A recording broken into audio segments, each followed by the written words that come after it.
So hey homies, welcome back to the novel explanation of Renegade Immortal and I hope कि तुम लोग बहुत ही ज्यादा अच्छे हो, मजे में होगी। वीडियो में आगे बढ़ने से पहले कहना चाहूंगी कि अगर इससे पहले का एपिसोड अभी तक चेकआउट नहीं किया है तो पहले जाओ और जाके उसे देख लो, वरना यहाँ तुम्हें कुछ समझ नहीं आने वाला। और अगर तुमने देख लिया है तो बिना किसी देर के आज की इस वीडियो को शुरू करते हैं। सो होमीज, जैसे कि हमने लास्ट चैप्टर में देखा था जहाँ पे वांग लिन की मुलाकात ली युआन से होती है और फिर उसे उसके बारे में सारी सच्चाई का पता चल जाता है। इसके बाद ये दोनों आगे बढ़ जाते हैं। साथ ही यहाँ पर वांग लिन को एक टेलीपोर्टेशन एरे मिलता है जो कि काफी ज्यादा अनस्टेबल लग रहा था और जैसे ही वो लोग इसे यूज करने ही वाले थे कि तभी यहाँ पर ब्लड एंसेस्टर आ जाता है, जिससे जैसे तैसे जान छुड़ा के वांग लिन और ली युआन दोनों यहाँ से भाग जाते हैं। और अब आगे होमीज, हमारे इस चैप्टर के स्टार्टिंग में ही हम देखते हैं कि वांग लिन और ली युआन ये लोग एक बहुत बड़े से जायंट अल्टर के ऊपर टेलीपोर्ट होते हैं और यहाँ पे वांग लिन का एक्सप्रेशन तो काफी ज्यादा ग्लूमी था क्योंकि यहाँ पे ब्लड एंसेस्टर अपनी बेटी का पीछा करते हुए वांग लिन के पीछे आ चुका है। दोनों के बीच का जो कल्टीवेशन गैप है ये मुझे तुम्हें बताने की जरूरत नहीं है कि आखिर कितनी ज्यादा हाई है। वांग लिन डिवाइन सेंसेस को फैला देता है चारों ओर, वहीं दूसरी तरफ ली युआन कल्टीवेट करने बैठ जाता है, लेकिन जो स्पेटियल रिफ्ट है वो वांग लिन के डिवाइन सेंस को भी डिफॉल्ट कर जाते हैं। वांग लिन यहाँ पर निकालता है याओ जिक्सू को अपने पास से और फिर उसे देखकर मन में कहने लगता है कि अगर मैं इसे उसके हवाले कर भी दूं तो क्या मेरा फेट बदल सकता है, क्या वो मुझे छोड़ देगा। लेकिन याओ जिक्सू बाहर आते साथ ही सेंस कर लेती है कि इसका फादर यहाँ पे आ चुका है और वो अब वांग लिन से कहती है कि चिंता मत करो, तुम्हारे दिमाग के किसी कोने में भी अगर ये आइडिया है कि तुम मुझे छोड़ दो, बदले में मैं मेरे फादर से कहूँ कि तुम्हें छोड़ दे, ये कभी नहीं होने वाला। वांग लिन यहाँ पे इससे कुछ पूछने वाला था लेकिन इसके जवाब को सुन के ना उसकी सटक जाती है। वो लगातार 2-3 और रिस्ट्रिक्शन से वापस से अपने पास रख लेता है। यहाँ पे ली युआन आंखें खोलता है, वांग लिन से सवाल करता है कि आखिर वो कल्टीवेटर कौन था। अब वांग लिन को बेचारे के लिए बुरा लग रहा था क्योंकि बिन बुलाए मुसीबत में अब ये भी फंस चुका है। तो वांग लिन उसे बता देता है कि ये मेरा एक पुराना दुश्मन है। ये देखकर तो ली युआन शॉक्ड हो जाता है और कहने लगता है कि ब्रदर जो आप एक इतने पावरफुल कल्टीवेटर को कैसे प्रोवोक कर सकते हैं, हो ना हो इसका जो कल्टीवेशन लेवल वो निर्वाणा क्लेंजर के लेवल पे होगा। यहाँ पे वांग लिन पहले ही परेशान था तो वो फिलहाल के लिए कहता है कि हमें यहाँ से निकलना होगा। अब यहाँ पे ये जगह काफी ज्यादा अनस्टेबल थी, इसी वजह से तो वांग लिन अपना सेलेस्टियल पपेट बाहर निकालता है जिसके जरिए से ये लोग यहाँ बन रहे इतने सारे स्पेटियल क्रैक्स के जरिए से एक दूसरी जगह पहुंच जाते हैं और यहाँ पर काफी सारे क्रैक्स अपीयर हो रहे थे। लेकिन ली युआन इस जगह पे आकर काफी ज्यादा खुश था और वांग लिन भी उससे पूछता है कि आखिर क्या बात है, जिसपे वो बताता है कि ब्रदर जू असल में हम लोग इस वक्त किसी सेलेस्टियल की जो स्टोरेज स्पेस है यानी कि उनका अपना बनाया हुआ स्पेस वहाँ पे मौजूद है, क्योंकि जितने भी सेलेस्टियल होते हैं उनमें से बहुत कम ही लोग बहुत रेयरली ही किसी बैग ऑफ होल्डिंग का यूज करते हैं और एक बार सेलेस्टियल मारा जाए तो उसके स्पेस को ओपन करना काफी ज्यादा मुश्किल होता है और अगर इस वक्त ये स्पेटियल क्रैक्स ओपन ना होते तो शायद हम कभी भी एंटर नहीं कर पाते। साथ ही वो बताता है कि ये जगह जितनी ज्यादा अपॉर्चुनिटी से भरी हुई है उतनी ही ज्यादा खतरनाक भी है, क्योंकि एक बार ये जो स्पेस है ये कोलैप्स कर जाए ना तो इसके अंदर की चीजें भी डिस्ट्रॉय कर जाएंगी। लेकिन आपको फिक्र करने की जरूरत नहीं है क्योंकि जब तक अंदर से यहाँ पर कुछ भी बहुत बड़ा नहीं होता तब तक ये जगह ऐसी कोलैप्स नहीं कर सकती। अब वांग लिन के दिमाग में घंटी बजती है, वो एक लंबी सांस लेते हुए कहता है कि फिर तो इस जगह पे हम बहुत अच्छे तरीके से ब्लड एंसेस्टर को ट्रैप कर सकते हैं। मेरे पास कुछ रिस्ट्रिक्शंस भी है जो कि उसे सरप्राइज कर देंगे। यहाँ पे वांग लिन का इतना माइंड ब्लोइंग आइडिया सुनते साथ ही युआन पहले तो शॉक्ड हो जाता है पर तभी एक स्माइल करते हुए कहने लगता है कि वाकई में ब्रदर जो आप ही ऐसा कुछ सोच सकते हो, लेकिन आपका आइडिया है ना, हम यहाँ पर एक गॉड लेवल के बंदे को मारने का ट्राई कर रहे हैं। उम्मीद करता हूँ कि आपके प्लानिंग में कोई फ्लॉज नहीं होंगे। वांग लिन हंसता और कहता है कि हाँ वो तो है, लेकिन इसमें आपको भी मेरी मदद करनी होगी, चिंता मत करो, मेरे हेल्प के बदले में मैं आपको रिवॉर्ड भी उतना ही लेवल का दूंगा। यहाँ पे ली युआन जानता था कि वांग लिन की वजह से ही आज वो फ्री हो पाया है तो वो कहता है कि नहीं, इसकी जरूरत नहीं है, आपके मुझ पे ऑलरेडी बहुत से एहसान है। यहाँ पे जो ली युआन है वो सबसे पहले सजेस्ट करता है कि इस जगह को अगर हम पूरी तरीके से ट्रैप में बदलने वाले हैं तो सबसे पहले हमें यहाँ की अपॉर्चुनिटीज का फायदा उठाना चाहिए, विच मीन्स अगर ये एक सेलेस्टियल का स्टोरेज स्पेस है तो यहाँ पे जो ट्रेजर्स होंगे वो आम ट्रेजर से कई गुना ज्यादा रेयर होंगे। वांग लिन भी हाँ में जवाब देता है और अब ये लोग आगे बढ़ जाते हैं। यहाँ पे इनके सामने काफी सारी वैलीज आती है जिनमें से जो पहली वैली होती है उसमें कुछ रिस्ट्रिक्शंस लगे हुए होते हैं और जिसमें कि ली युआन की जान जाते जाते बचती है, लेकिन वांग लिन उसकी हेल्प करता है और ये दोनों रिस्ट्रिक्शंस को तोड़ के अंदर पहुंच जाते हैं और यहाँ पे इन्हें एक ब्लैक कलर की छोटी तलवार मिलती है। साथ ही आसपास 8 बीस्ट स्कल्स मौजूद थे। वांग लिन डिवाइन सेंसेस से चेक करता है तो समझ जाता है कि ये तलवार कोई ऑर्डिनरी तलवार तो हो नहीं सकती, साथ ही उससे भी ज्यादा रेयर थे ये बीस्ट स्कल्स। वांग लिन अपना एक्सप्रेशन शो नहीं करता, लेकिन ली युआन जैसे कि ज्यादा नॉलेज नहीं थी तो उसकी नजर उस स्वॉर्ड पे जाती है। वांग लिन भी खुशी खुशी उसे दे देता है और कहता है कि ब्रदर ली आपने मेरी बहुत हेल्प की है, तो मैं चाहता हूँ कि आप ये स्वॉर्ड रखें। अब ली युआन में खुश हो जाता है कि वांग लिन ने यहाँ पे इतनी रेयर स्वॉर्ड उसे दे दी, पर उसे क्या पता कि वांग लिन का ध्यान तो उन स्कल्स पे था। ऐसे के साथ हम देखते हैं कि ये लोग सेकंड वैली की तरफ तेजी से बढ़ रहे होते हैं, जहाँ पर बहुत से स्पेटियल क्रैक्स बन रहे थे और ये जगह पहले वाले से काफी ज्यादा खतरनाक लग रही थी। और ये जो क्रैक्स था ये इतना बड़ा था कि यहाँ पर इनके लिए यहाँ इससे क्रॉस करना बहुत मुश्किल था। और ली युआन जो कि वांग लिन को बताता है कि ब्रदर जू अब तो हम यहाँ पे बहुत बुरी तरीके से फंस चुके हैं, क्योंकि बिना इस जगह को पार किए हम आगे नहीं जा सकते और ये जो स्टोरेज स्पेस है यहाँ पे टेलीपोर्ट करना भी इम्पॉसिबल है। वांग लिन यहाँ पे कुछ दिमाग लगाता है, वो लोटस पोजीशन में बैठते हुए अपने बॉडी के कुछ जगह पर टैप करता है और 9 बार जब ऐसा वो करता है तो उसकी बॉडी और पूरा का पूरा उसका फेस रेड हो जाता है। अगले पल वांग लिन उसी पेंटिंग को बाहर निकालता है और ये पेंटिंग जो थी ये काफी ज्यादा एक्सपेंड हो जाती है और किसी ब्रिज टाइप का ये लग रहा था, जिसके जरिए से ये लोग यहाँ से एस्केप करने वाले थे। वांग लिन यहाँ पे सेलेस्टियल पपेट का यूज करते हुए खुद को बहुत दूर तक थ्रो करवाता है और फिर एस्केप स्पेल का यूज करता है, वही स्पेल जो कि उसने डीमन स्पिरिट लैंड में वो जो फेक सेलेस्टियल एंसेस्टर था उससे सीखा था। और बेसिकली वो स्पेल को अपने ब्लड लाइट्स की मदद से कर पा रहा था। उसकी बॉडी 9 बार तक ऐसे ही बूस्ट होती रहती है और किसी टेलीपोर्टेशन की तरह वो यहाँ से काफी तेजी से मूव कर पा रहा था। इसी के साथ यहाँ पे ली युआन के साथ और अपने सेलेस्टियल पपेट के साथ भी वांग लिन दूसरा वैली के एंट्रेंस पे पहुंच जाता है, जहाँ पे आते साथ ही वो यहाँ पर 18 प्लम रिस्ट्रिक्शंस को प्रिपेयर करता है, जिसके 14th रिस्ट्रिक्शंस तक ली युआन ने उसे सिखा दिया था। अब वांग लिन यहाँ पे अपने डिवाइन सेंसेस के जरिए से जैसे ही सेकंड वैली के अंदर सेंस करता है तो वो पाता है कि यहाँ पर कुछ ऐसा है जो कि उसके रिस्ट्रिक्शंस को डिवोर करना चाहती है। इसे देखते साथ ही वांग लिन यहाँ से तेजी से दूर दौड़ता है। उसके साथ ही वो उन रिस्ट्रिक्शंस को भी यहाँ से दूर ले जाता है, जैसे कि वो किसी को रिस्ट्रिक्शंस का लालच देके दूर ले जा रहा है। और तभी वांग लिन फील करता है कि ये एक डिमोनिक शैडो है। अब यहाँ पे वांग लिन दूसरी तरफ से जब एंटर होने की कोशिश करता है उस वैली में, तो यहाँ पे उसे नजर आता है कि एक बहुत बड़ी सी स्क्रीन है, जैसे कि वांग लिन लिन तियानहू की स्वॉर्ड एनर्जी से ब्रेक करते हुए अंदर की ओर पहुंच जाता है, क्योंकि वांग लिन समझ चुका था कि उसका कोई भी स्पेल या कुछ और चीज इसे ब्रेक नहीं कर सकती। वांग लिन इसके अंदर एंटर होता है, इसके पीछे वो जो डिमोनिक शैडो था वो भी पीछा करते हुए आ रहा था। इस दौरान वांग लिन की जब नजर जाती है तो वो पाता है कि सेकंड वैली के जो जमीन पे चीजें थी वो बिल्कुल पहले वाली जैसी थी, लेकिन यहाँ पर इस बार एक बहुत बड़ा सा स्कल मौजूद था। साथ ही आसपास के जितने स्कल्स थे इसके अंदर कुछ ऐसे कीड़े थे जो कि वहाँ मौजूद जो बोन्स थी उन्हें खा रहे थे। कि तभी वांग लिन जैसे ही उस बड़े से स्कल को ग्रैब करता है, बाकी बची जो आसपास की स्वॉर्ड्स थी यानी कि वो 8 ब्लैक स्वॉर्ड्स वो सभी वांग लिन की तरफ अटैक करने के लिए आगे जाती है। इन्हें देखते साथ ही वांग लिन यहाँ से भागता है, पर तभी सामने से वो डिमोनिक शैडो भी आ रहा था। वांग लिन कुछ नहीं करता, सीधा अपना स्टॉप स्पेल इन स्वॉर्ड की तरफ यूज करता है, जिस वजह से यहाँ मौजूद हर एक चीज रुक जाती है। इस मौके का फायदा उठाकर वांग लिन निकालता है अपना वो कर्मा विफ और सीधा इस डेविल के ऊपर चला देता है, जो कि क्योंकि अपने सोल फॉर्म में था तो इस वजह से इसे काफी ज्यादा पेन होता है। अब वांग लिन यहाँ से तेजी से एस्केप करने लगता है, लेकिन जब वो देखता है कि यहाँ पर जो एग्जिट था वहाँ पे ऑलरेडी वो स्क्रीन वापस से रिग्रो हो गई है, तो वांग लिन अब सोच में पड़ जाता है कि आखिर वो निकले तो निकले कैसे। लेकिन तभी वांग लिन कहता है कि अगर मैं यहाँ से ऐसे नहीं निकल सकता तो मुझे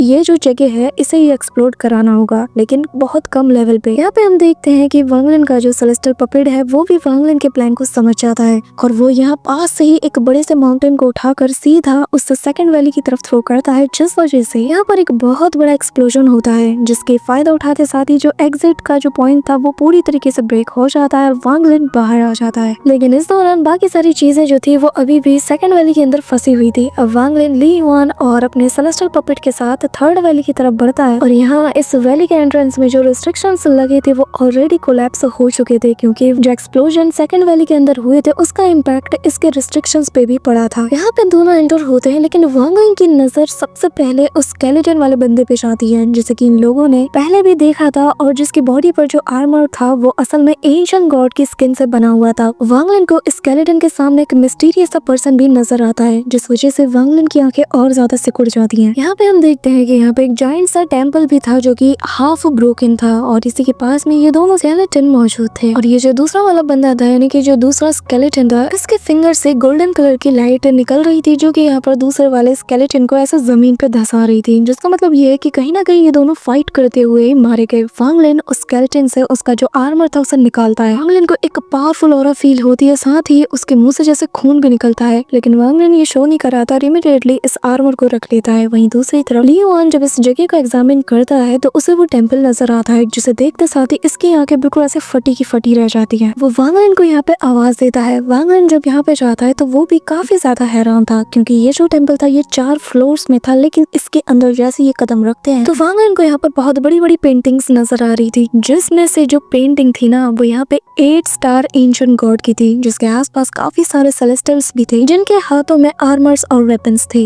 वांग लिन यहाँ पर ली युआन को पीछे छोड़कर आगे बढ़ जाता है, क्योंकि ज्यादातर लोगों को एंशिएंट गॉड्स के बारे में पता ही नहीं। वांग लिन सेकंड फ्लोर पे जाता है। यहाँ पे उसे एक डेस्क नजर आता है जिसके ऊपर गोल्डन पेपर मौजूद था और कुछ ब्रशेस भी मौजूद थे, जो देखकर वांग लिन समझ आता है कि जिस सेलेस्टियल की भी ये जगह है उसे पेंटिंग करना काफी ज्यादा पसंद था। वांग लिन की नजर तभी इस पेपर पे लिखे कुछ वर्ड्स पे जाती है, जिसमें लिखा था कि ये सेलेस्टियल रियलम का 27वां एरा है और जिसका 16वां साल चल रहा है, और जो वॉर एंशिएंट ऑर्डर और सेलेस्टियल रियलम के बीच हो रही थी उसमें हमारी जीत हुई है। जो मैजिक ट्रेजर्स मुझे मिले थे वो सारे मेरे डैमेज हो गए थे और जिन्हें कि मुझे जल्द से जल्द रिफाइन करना होगा। हालांकि साथ ही वो आगे लिखता है कि उसे इस बैटल के रिवॉर्ड के बदले में उसे यहाँ पे एंशिएंट गॉड की जो स्किन है वो दी जाती है, जिसके जरिए से वो आर्मर प्रिपेयर करता है। और फिर आके जो 17th हेवनली रियलम का जो 19वां साल है उसके बारे में वो सेलेस्टियल लिखता है कि आज यहाँ पर काफी कुछ शॉकिंग हुआ है। एक ऐसी चीज अपीयर हुई है जो कि यहाँ पे अपीयर होनी ही नहीं चाहिए। जो हमारा सेलेस्टियल एम्परर है वो आसमान की तरफ देखते हुए मारा गया। मैंने खुद भी उस चीज को देखा है और ये एक ऐसा नजारा था जो कि हेवनली एम्परर के मरने के बाद कभी भी एग्जिस्ट नहीं करना चाहिए था।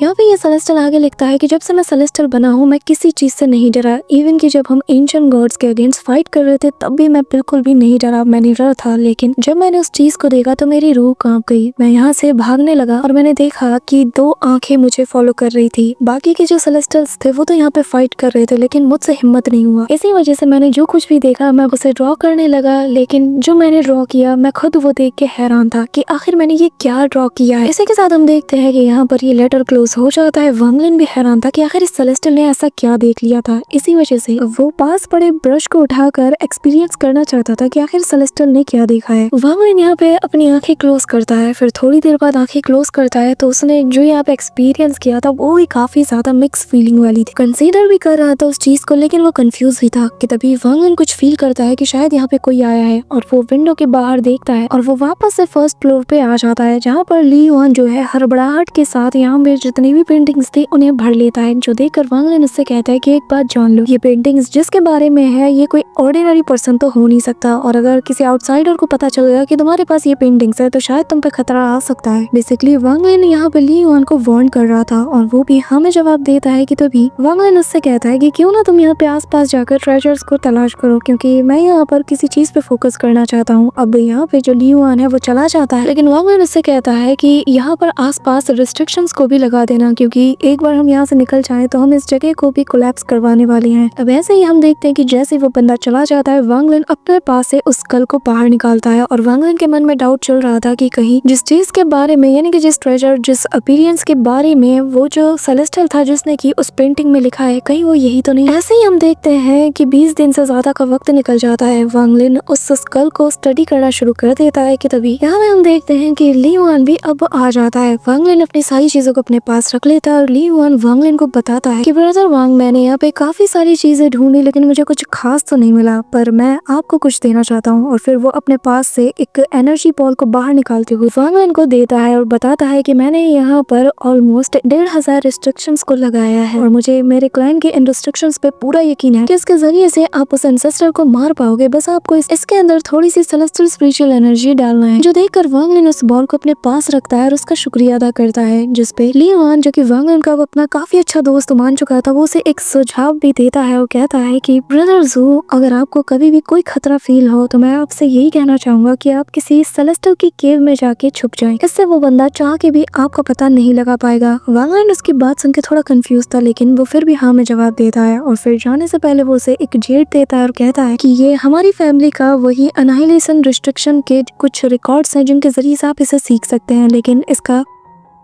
ये कहते साथ ही ली युआन अपने पास से एक ट्रांसफर एरे को बाहर निकालता है जो कि काफी ज्यादा अनस्टेबल था। वो वांग लिन से कहता है कि ब्रदर जू, इसे बस 3 बार ही यूज किया जा सकता है। मैं तो यहाँ से जा रहा हूँ, लेकिन उम्मीद करता हूँ कि आप अपने मिशन में कामयाब जरूर होंगे, और अगर मेरे पीछे रिस्पॉन्सिबिलिटीज नहीं होती ना तो मैं यहाँ पर रुक के देखता कि मेरी ली फैमिली की ये जो रिस्ट्रिक्शंस है ये निर्वाणा क्लेंजर स्टेज के बंदे को कैसे ट्रैप करते हैं। ये कहता साथ ही वो यहाँ से डिसअपीयर हो जाता है और वांग लिन अपने मन में कहता है कि याओ जिक्स्यू और ब्लड एंसेस्टर, मैं देखना चाहूंगा कि आखिर तुम लोग कैसे मेरे इस जाल से बचते हो। हालांकि तुम लोगों के पास तुम्हारी वो ब्लड सोल पिल भी है, पर फिर भी मैं देखता हूँ कि एक कोलैप्स होते हुए स्पेस के अंदर डिस्ट्रॉय होने के बाद आखिर तुम लोग कैसे रिवाइव होते हो। इसी के साथ वांग लिन थोड़ी दूरी पे जाता है और वो अपने पास से उस बैग ऑफ होल्डिंग को भी बाहर निकालता है जो कि उसे याओ जिक्स्यू से मिला था, वो आखिरी वाला बैग जिसे कि वांग लिन ओपन नहीं कर पाया था। वांग लिन उसे यहाँ पे रिस्ट्रिक्शन के जरिए से पूरी तरीके से एक वॉल के अंदर ट्रैप करता है और फिर एक दूसरी जगह पे अपीयर होता है और वहाँ पे जाकर याओ जिक्स्यू को बाहर निकालकर एक वॉल के अंदर इससे भी सील कर देता है। वांग लिन जानता था कि यहाँ पे इसका फादर इसे ढूंढते हुए तो जरूर आएगा और जहाँ पर भी इसका डिवाइन सेंस हो या फिर उसकी बेटी की जो कॉन्शियसनेस हो वो रिमेन रहेगी, ये वहाँ जरूर जाएगा। अब वांग लिन यहाँ पे अपने प्लान का एग्जीक्यूट करना शुरू कर देता है। सबसे पहले सेलेस्टियल पपेट के अंदर वो अपनी सोल का एक हिस्सा उसके अंदर डाल देता है, थोड़ा ही सही लेकिन वो एक सोल का हिस्सा था, जिस वजह से वांग लिन की कॉन्शियसनेस भी अब इसके अंदर पूरी तरीके से एक्टिवेट हो जाती है। और जो कि ली युआन ने उसे जेड दिया था उसमें जो अनाइलेशन रिस्ट्रिक्शंस के बारे में चीजें लिखी हुई थी उसके जरिए से वांग लिन अपने ऑरा को भी हाइड कर सकता है। तो वांग लिन यहाँ पे अपनी बॉडी की ऑरा हाइड कर देता है और उस स्ट्रॉन्ग हेड को भी पहन लेता है ताकि बची कुछ जो कुछ भी प्रोटेक्शन है वो भी हो जाए। अब वांग लिन अपने इस पपेट को बिल्कुल बेलगाम घोड़े की तरह छोड़ देता है, साथ ही डिवाइन सेंसेस को भी फैलाता है ताकि ब्लड एंसेस्टर को पता चल जाए कि आखिर वांग लिन कहाँ पे है। यहाँ पे हम देखते हैं कि वांग लिन जब उस ट्रांसफर रे को देखता है जो कि उसे ली युआन ने देखा था तो वांग लिन भी उसकी तारीफ करता है क्योंकि उसका टैलेंट सच में काफी ज्यादा कमाल का था। वो खुद ब खुद एक ट्रांसफर रे को भी यहाँ पे बना सकता था, वो भी एक ऐसी जगह पे। ऐसे ही हम देखते हैं कि टोटल 6 महीने से ज्यादा का वक्त बीत जाता है। इसी दौरान वांग लिन का ये जो पपेट था जिसके अंदर उसकी कॉन्शियसनेस उसकी सोल का एक हिस्सा था वो वांग लिन का रूप जैसे ले लेता है। और अब यहाँ पे जैसे ही वो दूसरे फ्रेगमेंट में जाने वाला था कि तभी ब्लड एंसेस्टर का डिवाइन सेंस वांग लिन को कैच कर लेता है और वो इमीडिएटली उसके सामने आता है और वो काफी ज्यादा शांत था लेकिन उसकी आंखों में किलिंग इंटेंट था। यहाँ हमें एक चीज मेंशन की गई है कि ये जो ब्लड एंसेस्टर है ना, ये दुनिया में अगर किसी से सबसे ज्यादा प्यार करता है तो वो है अपना खून, यानी कि अपनी बेटी से। इवन की वो इसके लिए किसी भी चीज को छोड़ सकता है। और अब यहाँ पे वो वांग लिन की तरफ अपना एक फिंगर अटैक करता है जो देखकर वांग लिन का ये जो सेलेस्टियल पपेट वाली बॉडी थी ये बिल्कुल भी नहीं कतराती और वो उसे ही देखे जा रहा था और कहने लगता है कि अगर तुम मुझे मार दोगे तो तुम्हारी बेटी भी जिंदा नहीं बच पाएगी, हालांकि उसके पास ब्लड सोल पिल से क्यों ना हो। यहाँ पर वो जो फिंगर अटैक था वो वांग लिन से बस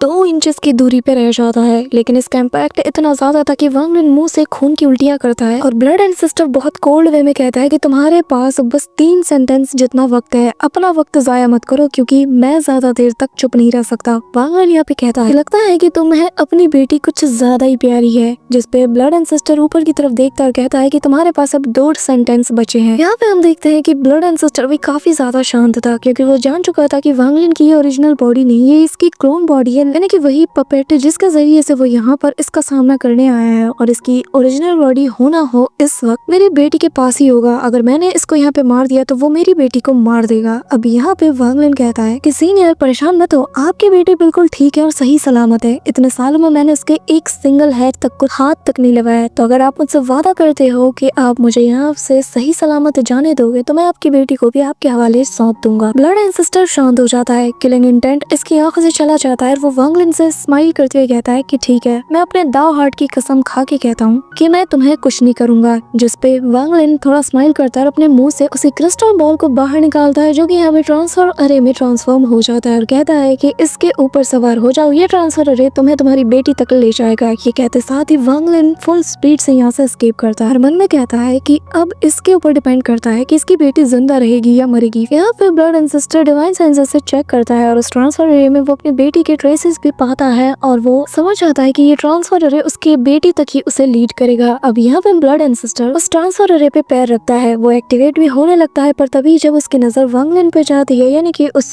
पपेट पे जो कि यहाँ से एस्केप कर रहा था, यहाँ पे ब्लड एंसेस्टर चिल्लाते हुए कहता है कि आखिर तुम्हें मैं कैसे जाने दे सकता हूँ, तुमने इतने सालों से मेरी बेटी को ट्रैप करके रखा हुआ है और दाव की कसम मैं तो दाव पे यकीन तक नहीं रखता। ये कहते साथ ही वो फुल किलिंग इंटेंट के साथ अब वांग लिन की तरफ बढ़ता है। यहाँ पे हम देखते हैं कि वांग लिन की वो जो कल्टीवेशन वाली बॉडी थी जो कि अंडरग्राउंड के अंदर छुप के सारा नजारा देख रही थी, वो अंडरग्राउंड से बाहर निकलता है और इसी दौरान जो क्रिस्टल बॉल उसे ली युआन ने दिया था, वांग लिन उसे क्रश कर देता है और फिर अपने डिवाइन सेंसेस के थ्रू ब्लड बेस कोलैप्स हो जाएगा तो तुम्हारी बेटी जिंदा भी रह पाएगी या नहीं। कि तभी यहाँ पे ब्लड एंसेस्टर भी फील कर पा रहा था कि यहाँ पर इस ट्रांसफर अरे में कुछ हलचल हो रही है, यानी कि जिस जगह से ये रिलेटेड है वहाँ का स्पेस कोलैप्स कर रहा है। तो वो इमीडिएटली बिना कुछ सोचे समझे दूसरी और आखिरी बार इस अरे का यूज करके उसी स्पेस स्टोरेज वाली जगह पे पहुंच जाता है और जैसे ही वो स्पेस स्टोरेज वाली जगह पे पहुंचता है तो उसकी आंखें फटी की फटी रह जाती हैं। वो हैरानी से कहता है कि इस लड़के का लक आखिर क्या है, वो आखिर कैसे एक सेलेस्टियल स्टोरेज स्पेस को ढूंढ सकता है। उसका दिल काफी फास्टली बीट कर रहा था, उसे समझ नहीं आ रहा था कि आखिर वो करे तो करे क्या, क्योंकि ये जगह एक सेलेस्टियल स्टोरेज स्पेस है और अगर ये कोलैप्स कर जाता है तो इसके अंदर मौजूद कोई भी चीज एग्जिस्ट नहीं कर पाएगी। यहाँ तक कि ऑल सी जैसा इतना ताकतवर कल्टीवेटर भी ऐसी जगह को बस किस्मत से ही पा सकता है। तो आखिर ये लड़का वांग लिन ऐसी जगह को कैसे ढूंढ पाया। यहाँ पे उसकी धड़कनें बहुत तेज हो जाती हैं कि तभी उसे कुछ फील होता है। सो